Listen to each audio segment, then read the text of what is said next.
First it was 24 hours. Then it was a few weeks. 100 days on, Trump is finally calling time on negotiations, peace or not. The U.S. president has slapped Ukraine and Russia with an ultimatum. Stop fighting now, or the U.S. walks away. But experts say this was Putin's plan all along, and he's played Trump like a fiddle, something the U.S. president seems to have realized as he blasted Vlad for stringing him along. Ukraine is far more at stake if the Americans ditch peace talks, so it's no surprise Vlad has been dragging his heels. But still Trump publicly blames Zelensky for thwarting the process, because he won't agree to hand over huge chunks of land to Putin. Former intelligence officer Philip Ingram told The Sun, "Putin is a master at playing things." He's sitting back behind his big oak desk in his office in Moscow with a very large glass of Russian vodka over ice. The U.S. has drawn up a proposal for reaching peace, which reportedly includes recognizing Crimea as Russia, barring Ukraine from NATO, and lifting Russian sanctions. In his haste to get a deal, Trump appears to be determined to force Zelensky to bend to his will, slamming the Ukrainian president over peace talks. Glad Vlad. Ingram said the proposed peace plan is giving Putin physical ownership of Crimea and potentially all the areas of the Donbass region he took by force. Dr. Stephen Hall, political scientist at the University of Bath, said the proposal would reward the Kremlin for what it's done over the past 3 years. Alan Mendoza, director of the Henry Jackson Society, warned, "It's clearly loaded against Ukraine." Meanwhile, Russia has hardly had to give an inch. Mendoza said, "All Putin has had to do is sit there and smile at Steve Witkoff." Hall pointed out that even if Zelensky wanted to release Crimea, he legally could without a referendum, which is impossible during the war. So Zelensky is in a catch-22, he said. The U.S. reportedly offered up Crimea in exchange for Russia, saying it would freeze the front lines where they are now and stop grabbing land.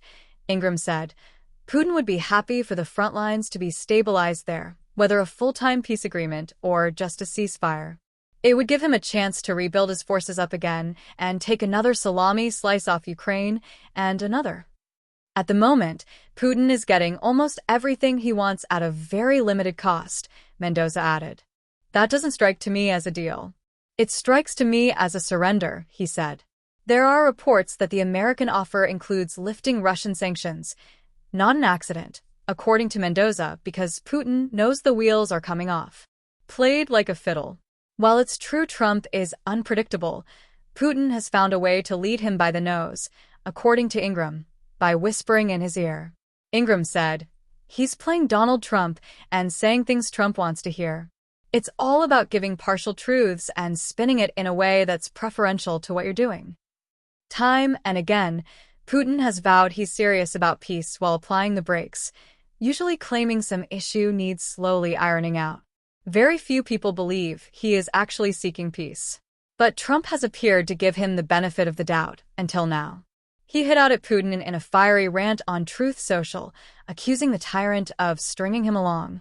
Trump said, "There was no reason for Putin to be shooting missiles into civilian areas, cities and towns over the last few days. It makes me think that maybe he doesn't want to stop the war, he's just tapping me along, and has to be dealt with differently through banking or secondary sanctions. Too many people are dying." It comes after Putin's barbaric missile strikes on Kyiv earlier this week that left at least 12 dead as Russian bombs keep raining down on Ukrainian towns, slaughtering civilians in the streets. Hall said the continued bloodbath undermines yet again Trump's assertion that Russia wants peace. Mendoza is puzzled that Putin has pulled the wool over Trump's eyes so easily. He asked, "President Trump is a great deal maker. Where's the deal here?" Browder says the Trump-Putin dynamic remains mysterious, with the U.S. president lurching from hot to cold. Trump in a rush. A possible reason for Trump's trip down the garden path is that he's in too much of a rush to realize, or perhaps care. He has always made clear he wants to be a president that can end conflicts quickly. And Trump is widely thought to be after the Nobel Peace Prize, envious of the recognition his predecessor Barack Obama received in 2009. He famously boasted throughout 2024's election campaign that he would end the war in Ukraine in 24 hours. Hall said Ukraine has suffered from this deadline drive approach. He said Trump has this idea that he has to achieve peace in 100 days, which was always going to favor Russia. And the easiest way for Trump to his goal is